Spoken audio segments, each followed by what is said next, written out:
Join us as we pack up our RV to head to North Carolina from Florida. Our freshwater tank is on empty, and we always like to travel with at least a quarter tank, so quickly filling that up before we get started. Once we're all set with our water, we'll typically start on the tanks outside, but of course it's never a true RV travel day unless something goes wrong, like this handle falling off. Will is outside and emptying our tanks. I am gonna go in here and try to clean up our place is a little bit messy so that we have less to do tomorrow. So this shelf, basically every time we travel, it falls and breaks, so it's kind of a shit show, but I always have to kind of reorganize it before each trip. Since we're staying at the Cracker Barrel, our slide is going to be in, so all of this room we won't have, and it covers our pantry. So we also always take out like all our vitamins, minerals, and any food we plan to eat over the next 2 days out into the cabinets up here where we can access it. I always like to watch a show like Real Housewives when I'm organizing and putting everything away to make it a little bit more exciting. Before each trip, we'll always check the trucks and the RV's tire pressure as well to make sure we're all set, since we don't have TPMS on our RV, just our truck.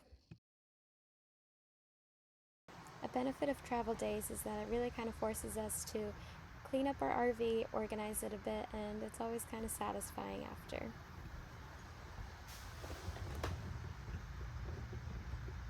Since everything is organized and put away, it's time for our slides to go in.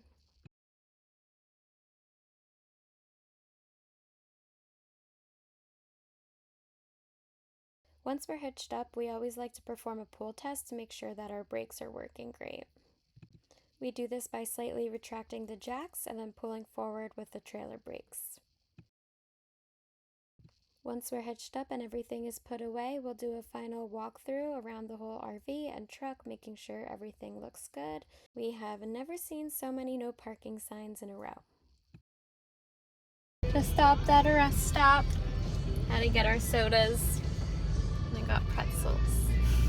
Unreal. Officially leaving Florida. We never like to go below a quarter tank of diesel, so we always make sure to have a few stops planned out in advance using RV Life's Trip Wizard, which has been super helpful for us, and our favorite place to stop is always Love's. Since we had such a long journey, we planned in a Cracker Barrel overnight stay. We are so grateful that Cracker Barrel allows RVers to stay overnight and park. They typically have RV parking spaces too that make it easy to pull through. We just always call ahead and make sure that their location offers that, but they typically do. Because we stay hitched up overnight, we don't use our slides, and since we're not hooked up to power, we try to conserve our electric and not use too many lights. We typically make some food and then get some breakfast at Cracker Barrel the next day before leaving. We'll also go around our RV and truck to make sure everything looks good before taking off again. And we officially made it to South Carolina.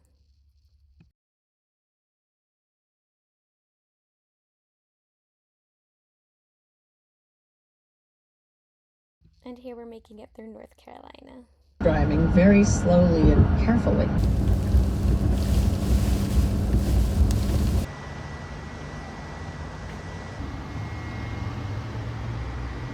And we finally made it to our campground called Goose Creek Resort in North Carolina, where we'll be staying for 2 weeks.